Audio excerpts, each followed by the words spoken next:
पवन तनय संकट हरन मंगल मूर्ति रूप राम लखन सीता सहित हृदय बसहु सुरभूप।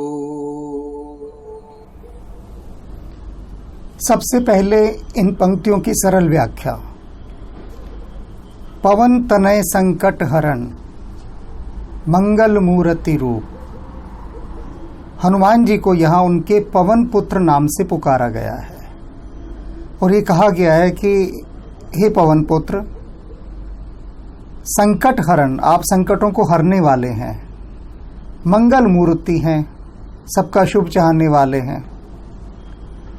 राम लखन सीता सहित हृदय बसहु सुरभूप, और आप राम लक्ष्मण और सीता, ये स्वरूप जैसे दिखाया गया है, राम लक्ष्मण और सीता, और यहाँ हनुमान जी विराजमान हैं।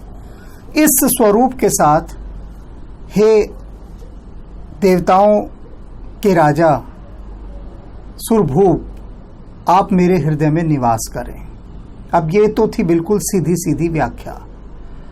अब इसका गूढ़ अर्थ समझ लें आप कि यहाँ पर पवन सुत ही क्यों कहा गया है।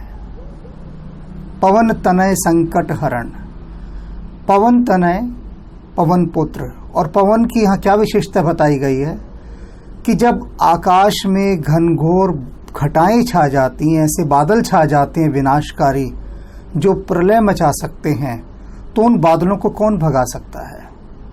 पवन।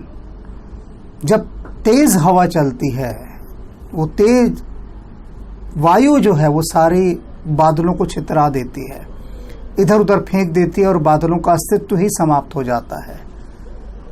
कुछ देर पहले जो काली घटाएं दिख रही थी, लग रहा था बिजलियां गिराएंगी, सब कुछ नष्ट कर देंगी, तबाही मचा देंगी, और जैसे ही तेज वायु चलने लगती है, पवन देव सारे की सारे इन घटाओं को छितरा देते हैं। ठीक इसी प्रकार संकट हरण, इसी प्रकार तुम हमारे संकटों का हरण करो कि मुसीबतों के बादल जब चारों तरफ छा जाएं, तो हे पवन तनय, हे पवन पुत्र, तुम आओ और उस पवन के समान इन संकट के बादलों को तितर बितर करके हमारी रक्षा करो।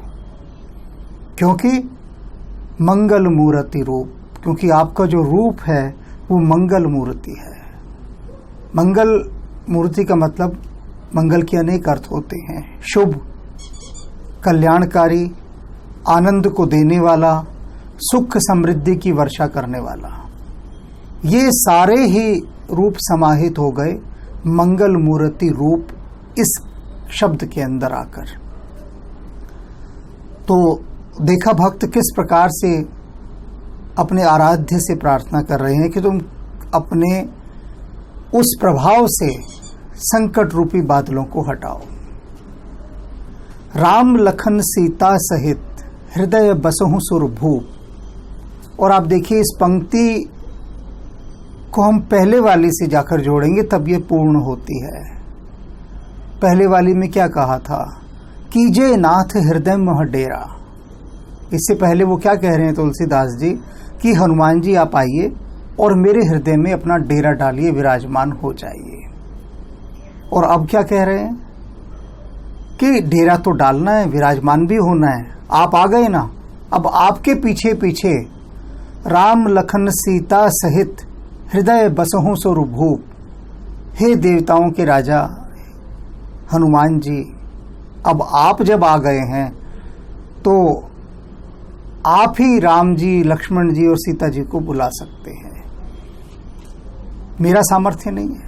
तुलसीदास जी ने हाथ खड़े कर दिए कि मैं कैसे बुला सकता हूं उनको, मैं उनका आह्वान नहीं कर सकता, और आप उनके बिना रह नहीं सकते, तो आप अकेले मेरे हृदय में विराजमान होकर क्या करेंगे? आपका वहां जी नहीं लगेगा, आपका मन ही नहीं रमेगा।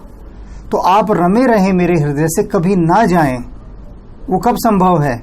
जब राम लखन सीता सहित वो होंगे तो हनुमान जी देखो बैठे हुए हैं आराम से, तो तब आप कीजिए नाथ हृदय मह डेरा, तब आप मेरे हृदय में सचमुच डेरा डाल देंगे। डेरा डालने का मतलब सुना होगा आपने कि उस सेना ने वहां डेरा डाल दिया, यानी फिर वहां अपने तंबू खेमे सब गाड़ के वो बैठ जाते हैं। डेरा लगाना, अपना आश्रम बना लेना, अपना निवास बना लेना। तो इस प्रकार से इन समापन पंक्तियों के अंदर तुलसीदास जी ने हनुमान जी को अपने हृदय में विराजमान करने के लिए कितनी सुंदर भक्तिपूर्ण युक्ति को अपनाया है।